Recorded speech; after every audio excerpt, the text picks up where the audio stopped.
There's a level of mental and physical strength that makes you seem invincible. And today you'll discover how one man achieved it 400 years ago, and how you can do the same. Have you ever met someone who doesn't break? Who faces any situation without hesitation, without backing down, without bargaining with themselves, while everyone else is making excuses to explain their own failures? While everyone else gives up at the first hurdle, she persists. And you know what people say? This guy is lucky, this woman is only like this because of her genetics. This guy only got there because he's friends with the boss. But what many people don't accept is that there's a very high price to pay. Many don't want to pay that price, and they still want to condemn those on the battlefield. However, there was a man in Japan who lived during the Tokugawa era. This man won over 60 duels. He started at age 13 and never lost. If you follow this channel, you know who I'm talking about. Maybe his name is in the title of the video, so it's no secret to anyone else. His name was Miyamoto Musashi, and he wasn't the strongest physically nor the fastest. But he developed something no one could break, a mind that knew no hesitation and a body that knew no limits. Before he died, he wrote it all down in his book, Gorin no Sho, the Book of 5 Rings. And within those pages lies the exact map for how to transform your mind and body into something that people will look at and think, how is that possible? But there's a catch. Musashi's method isn't about motivation, it's about elimination. He didn't build strength by adding things, he built it by removing everything that was getting in the way. Before I show you exactly how this system works, I invite you to subscribe to the channel, like the video, and comment. What's your biggest mental or physical weakness that you want to eliminate? This really helps the channel reach more people. Plus, I enjoy reading all the comments and interacting with you. Thank you very much for your attention. Back to the video. Chapter 1. The Awakening. The story I'm going to tell you today begins with a guy named Lucas, an engineer, 32 years old, married, with 2 kids. A normal guy, a normal life, normal problems. But Lucas had a specific problem. He was weak. Not just physically, mental too. He woke up every day promising to work out. He bought a gym membership 3 times, cancelled all 3. He started a diet on Monday and broke it on Wednesday. He promised to wake up early, but hit the snooze button 7 times. The pattern was always the same. Strong intention, weak execution. And that wasn't the only thing that was worse. When things got tough at work, he'd freeze up. When he needed to have a difficult conversation with his wife, he'd put it off. When his children needed correction and to learn about discipline and values, he left it to her to handle. Lucas was living on autopilot, reacting, never acting, until the day he had a panic attack in front of his boss. In the middle of an important meeting, his heart raced, his hands sweated, and the room began to spin. He had to leave. He went to the doctor. Tests were normal. The diagnosis: stress, anxiety, and lack of mental fitness. The doctor said something that changed everything. Your body is responding to threats that don't exist because your mind isn't trained to distinguish real danger from discomfort. You need to train your nervous system. Lucas returned home and began researching how to train the mind, how to build real mental strength. That's when he discovered Miyamoto Musashi. And more specifically, he discovered that Musashi didn't write a philosophy book. He wrote a manual of warfare applied to life. Chapter 2. The Principle of Elimination.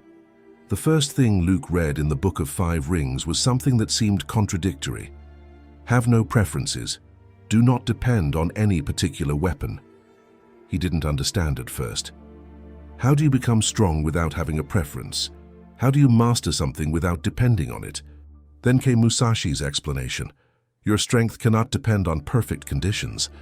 If you can only train when you have equipment, you are weak. If you can only meditate when you are silent, you are weak. If you can only focus when you are rested, you are weak. True strength is the ability to perform in any condition.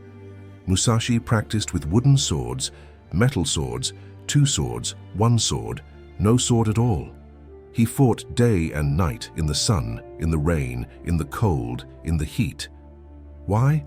Because the enemy doesn't wait for you to be ready. Lucas realized he was the opposite of that. He could only be productive at the office. He could only work out if he'd slept well. He could only eat healthy if his wife prepared the meals. All his discipline depended on external factors. So he did what Musashi taught. He eliminated dependencies. It started small. Push-up training. No gym, equipment, specific schedule, nothing needed. Just body and floor. He chose 20 push-ups every day. Any time, any place, any conditions. The first week was easy. The second week, his body started to ache. The third week, he traveled for work. The fourth week, he got the flu. This is where he always gave up before. But this time, he remembered Musashi's principle. Practice must continue regardless of circumstances. Traveling? Push-ups in the hotel room? Got a cold? 10 push-ups instead of 20. No energy? 5 push-ups. But never 0. Chapter 3. Haijoshin, the Still Mind. By day 40, Lucas was doing push-ups automatically, but his mind was still a mess. Anxiety about work, worry about money, fear of disappointing his family. He was getting stronger physically, but mentally he was still fragile. It was then that he encountered the concept that Musashi considered more important than any fighting technique. Haijoshin, the everyday mind, the mind that does not change. Musashi wrote, "At the moment of battle, your mind should be exactly the same as your mind when you are drinking tea. No excitement, no fear, just presence. How is this possible? How do you stay calm when someone is trying to kill you?" Musashi's answer was brutal in its simplicity. You train your mind not to react. You don't suppress fear. You become someone who doesn't need to react to fear. Lucas began testing this. Every time he felt anxiety rising, in traffic, in a difficult meeting, in an argument with his wife, he did one thing. He took a deep breath and observed the sensation without reacting to it. It sounds simple, but it was torture at first. His body wanted to scream, argue, run away, but he just watched. My heart is racing, my hands are sweating, my jaw is tense. Just observation, no judgment, no reaction. The first time it worked was in a meeting where his boss started yelling at him in front of everyone. The old pattern was freezing, sweating, and stuttering.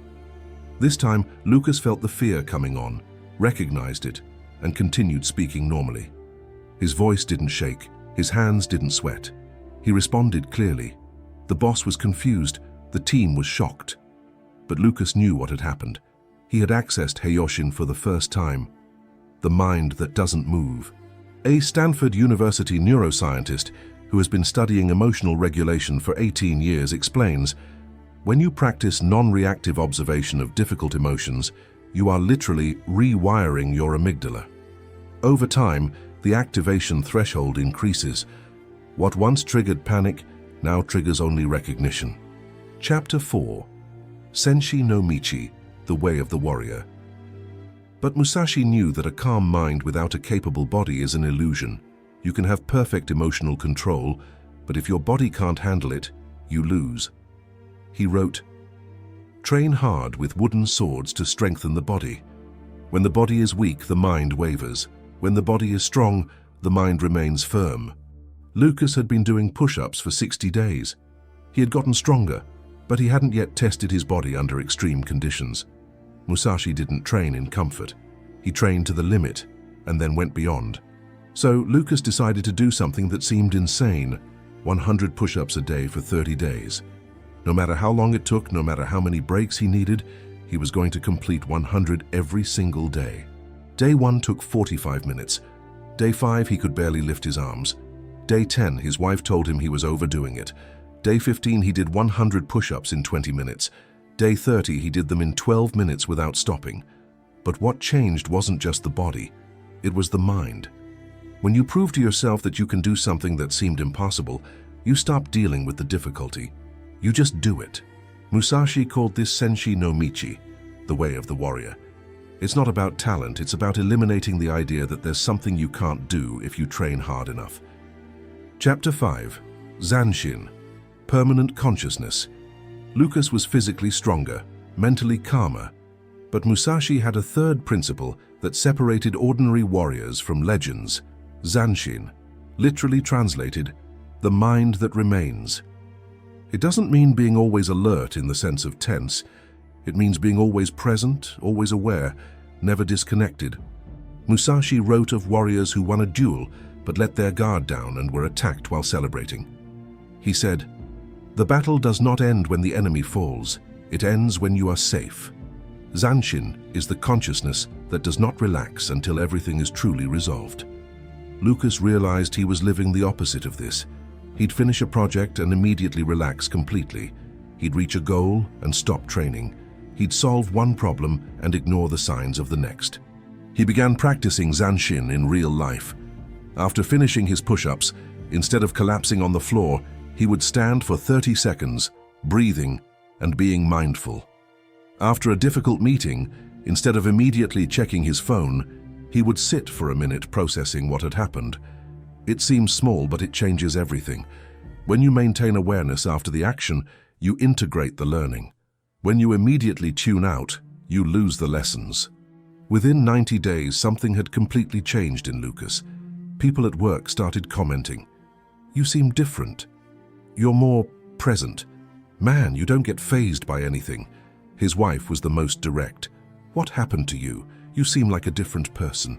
And she was right, he was different. Chapter 6. Fudoshin. The mind that does not move, but the real test came on day 105. Lucas was called into an emergency meeting. The company was making cuts. He was going to be fired. The old pattern would have sent me into panic mode. Heart racing, mind spiraling, catastrophic scenarios swirling. But something different happened. He felt the initial shock. He recognized the sensation. And then, nothing. His mind didn't react. His body didn't go into fight or flight mode. He was simply present with the information. "I see. What's the schedule?" The boss was surprised by the calm. "You have 30 days, sorry, Lucas." "Okay, thanks for letting me know." Lucas left the room, returned to his desk, and continued working. His colleagues, who had been laid off along with him, were in a panic. They were calling home, crying, paralyzed. Lucas was calm. Not because he didn't care, but because he had developed something Musashi called Fudoshin, the still mind. The mind that is unshaken by external circumstances. Musashi wrote, "The tree is quiet, but not because of the absence of wind. It is quiet because its roots are deep." Lucas's roots had grown deep. 105 days of flawless training, 105 days of emotional observation without reaction, 105 days of continuous awareness. When the storm hit, he didn't break because he'd already been tested 1,000 times as a child. Over the next 30 days, while everyone else was panicking, Lucas was in action. He updated his resume, activated his network, and went on interviews. By the 23rd, he had 3 job offers. He chose the best one. He left his old company earning 40% more. The colleagues who panicked, they were still unemployed 3 months later. A sports psychologist who has worked with Olympic athletes for 15 years explains, "The difference between those who perform under pressure and those who collapse isn't talent. It's how much time they spent deliberately exposing themselves to discomfort. Resilience isn't something you have, it's something you build repetition by repetition." Chapter 7. Hyoho, the strategy of void. But Musashi had one last principle that was the most difficult to understand and the most powerful to apply. Hyoho, the strategy of emptiness. He wrote, "In combat, do not intend to win, intend not to lose." It seems the same thing, but it is not. When you fight to win, you create openings.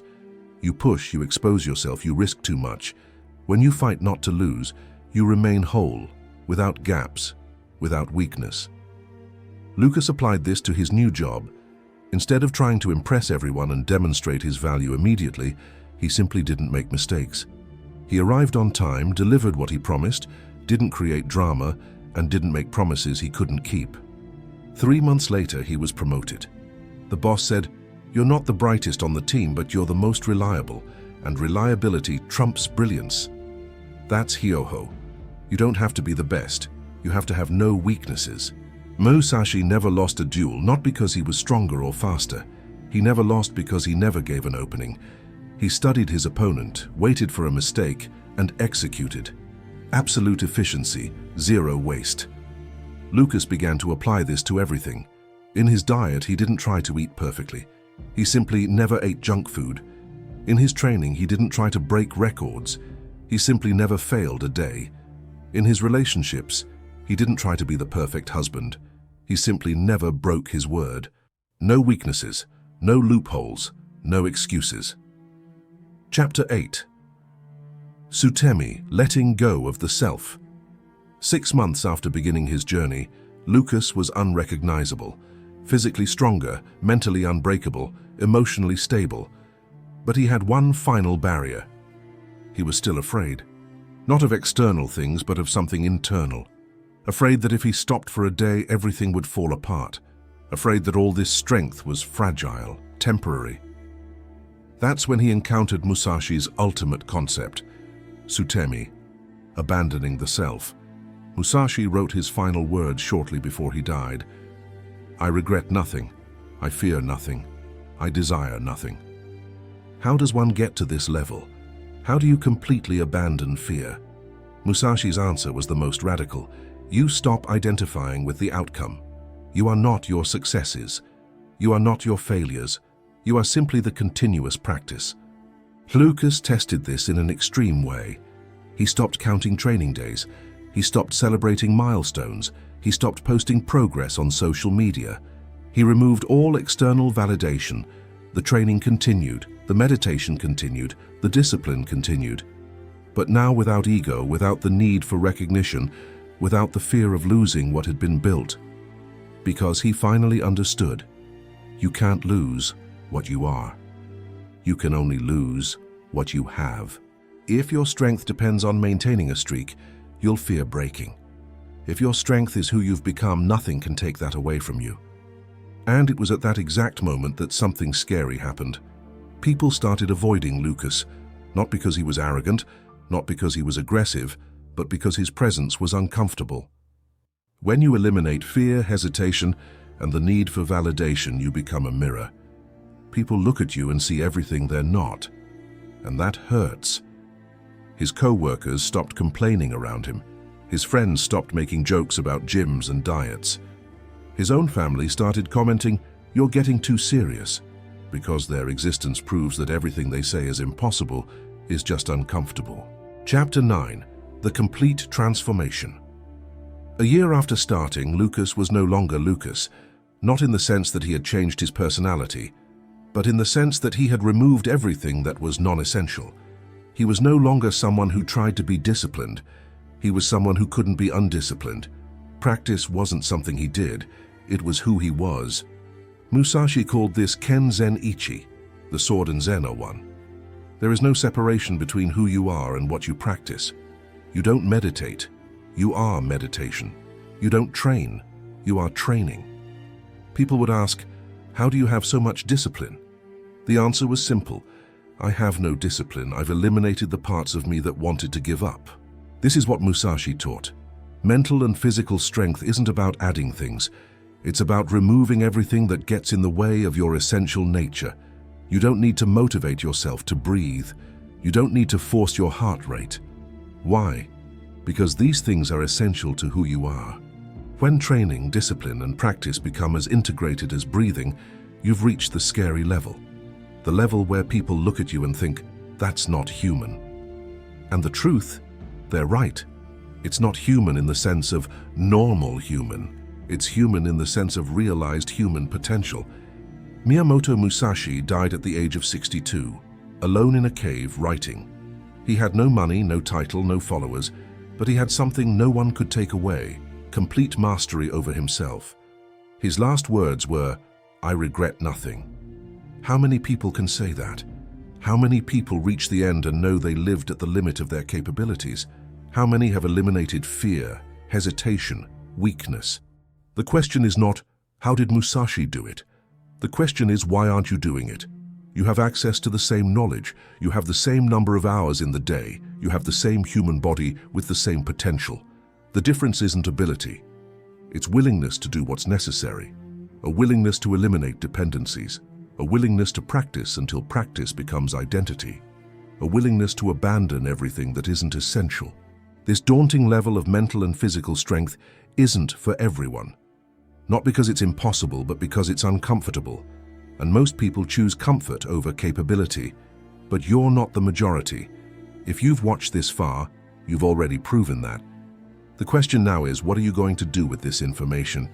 If you enjoyed this video, I invite you to subscribe to the channel, activate the bell and leave a like. And tell me in the comments, what's the first addiction you'll eliminate? What's the first weakness you'll transform? Remember, strength that scares others is the only strength worth having. If you've made it this far, thank you very much for your attention. See you in the next video.